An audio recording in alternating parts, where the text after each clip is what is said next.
say no hu ye wie o ye mbra panyi Wayoosi fia na ye nsem bia ba abonten a ebia wahwe ebia unya kwan na wonhwe se wonhwe mpo a be mo hu de ekoso hanom sei am wo hu de ntia yetu anamo aba ne nchen na wie bra ye ma good afternoon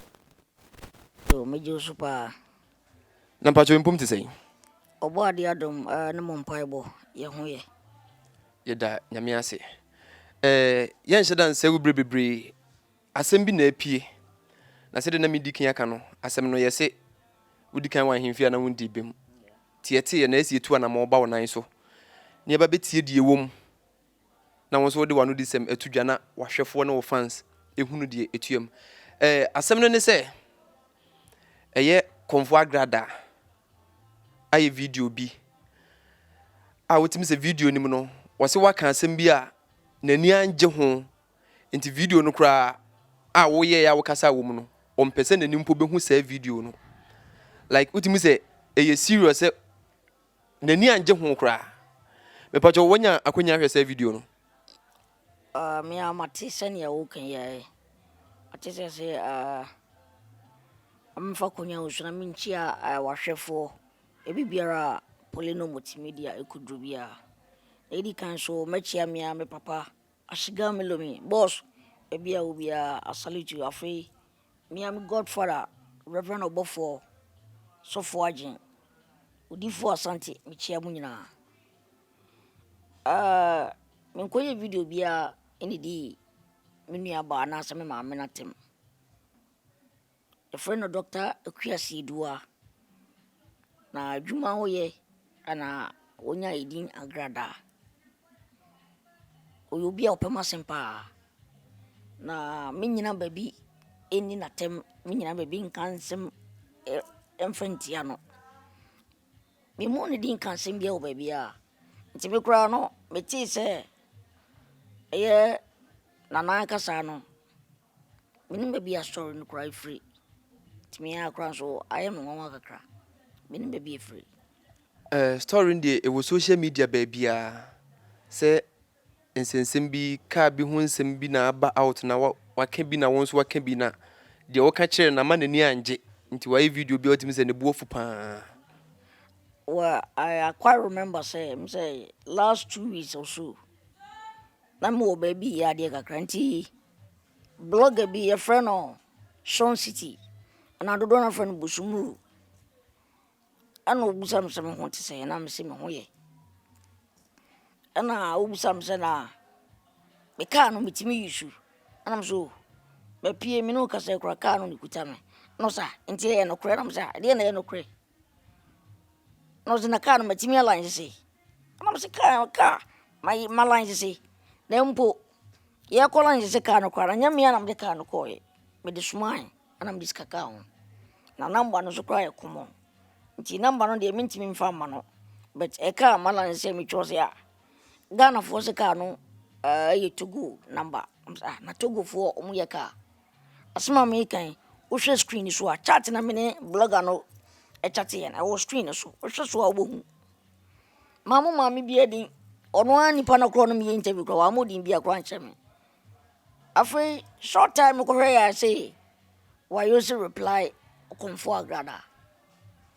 edi asem no ma me no waka kire me a me ko reply no e wo kwan ba so enti me no e mo nwa se ye nua mo blogger se bi asem a obeka no na e kwan bi so na yakoda ne wa no so e bia ne ni pa so no wanti asem no mu ye bi wanti me nya kwan amfra wo musa na bi ono so na koma ko ha no but ya na nya wo mo a sabi di obohu no e wo so wo na koma e kosoro enti sa amia Akuasi Dua doctor mintimi ngasa nchenda o yo bi respect me e me sumi ni pa what you say o ya de me pacho o kai emra o godfather de che wo no Agradaa ka ho ka no ho asimbi amana babontia mo atibi me akra de menti se wa ka ho asimbi krada menti ho hwe mi yina nsen a blogger no efrem me na one me chat no menti se wa ka ho asim kra de ntia man bisa sa ne se video bi nso ba social media na e kire se Comfort Agradaa se car near to go car into Wintimi lines is in Ghana. Me idea mente and me car no from alliances our alliances officer me issue me car. Let's just say when you Agradaa dear in Tawanta will be any montem. Debbie. Now me mammy will cry me corn and chain cosina ye.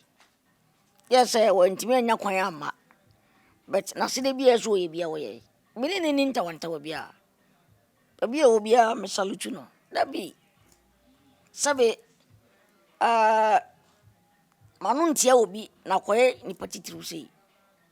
So, some no probability will be na adding. Sabi futu ampani for the mama any kakra mention my friend if you know. Mean depend na tem sa. Ana apania ye bibi na me ko reply no. In what ways? Busiafo mo hwe eye mosomfo mo ade nyina yembra panyi Wayoosi. Ensema motefa ho se wo bia wakasa atia eye Nana Agradaa eno no a eyi na no e wo Poleeno Multimedia so. Yemisa bra se motin sem bi sei waka asem enya sa na waka no but blogger headline or the buy no akwakofa asem abrewa eya mu feel sei No krenie bi asem no betro no ebe gina nipa na otro fa no se nipa no respond badly aya na eya because hunu se enya sa na wo kan asem no na blogger no wonyam so pese open more views and answer na yi beko swintin bo se or the headline bi akwakoto so ya na in fact have ne e ba sa na wo nya chance bi expresso one na ene o manga na obi e fa nwa adwembone ana so obi fa utirimuka je na ha adwene kakra asemi ba e me sure say Nana Agradaa onimde ko wafrew ana so na di nkomo bi a kire say ntawanta wa bi ani ho oh bintimi mfre no my ira me phone na nsinti me contact no do na akra ma Lucy ti for now the meaning number and I mente bibia nso akire bi yeah na je say when Nana Agradaa de montam ye fine boni bia ni menene ntem boni bia ni menene ntem ma memfa akonya we so kan asem ba ko mienu bi kire Nana Agradaa no hu se boni bia ni woni ntem no hu se wakoma mu fine woni ni ntawanta wa bia Nana onana Wayoosi obi bia Nana me posem wa nso ya we se me posem and mano intimate o de biara da mano intimate say entity a ma fa frifie de asofofo mi ankasa papa reverend obofo kra de ama me no mano ntie pani da tina na wati bibisa ana botugu na sabe bia kakra bia obi nso bedi enti ane bia ma no trosa tina no bia wo bia me chiao Nana wona na ena odi na no disem atudwa no mate se Nana kra na wabonyum mamibisa wabonyum oh tracks in the mo be 8 ewo asese actors di nyina mudwane ko bonyum reason bentia enya si edwane ko bonyum o enyum na etoaye talent ne do so a ba bia be fa bia so isu nyame adom achede ode ma wa na wasum na no me kura mache true music and be ra movie mu na me nya actor True Lord Kenya ana director edi hu me frame me etimi dia mache kura na talent ne so no masa se basa so bofu kra ne so ye bia ye bi se basa o we konfo aye bi ba bia talent ne ba fa bia to che no ni nyina ka performing na ate no is this so far what recording nyum be saying o mo nyumbe trust testimony abua kuko doso me pacho we release bi ababontin o me release bi aba mo na me nyum no me am de gigi mani ni me namfo me se e kwa abontin ana se me ko perform e de bi me hobby nyum no me de gigi mani yeah o recording nyum we we de ko ona na ye friend Agradaa ho so wonchira nyum no so mo me nyamfo anko but medical call ya kom papa o reverend obofo na mama so fofo ni nyina hia so na me de akoma me nana so on so mfa na de entagre yeah na che say onye actor nko a talent no do so enyum no ho mesro ma ahwefo one lie bi no mu hu se de wo ka no enye ntro bi na wutwa oni patiri mu yesum tun enti woda na ninkun wakanchi wosumu tum ubenyana waji wusunsum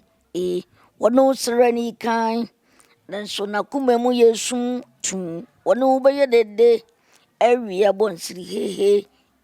uni ne bedidie we wia we twantebe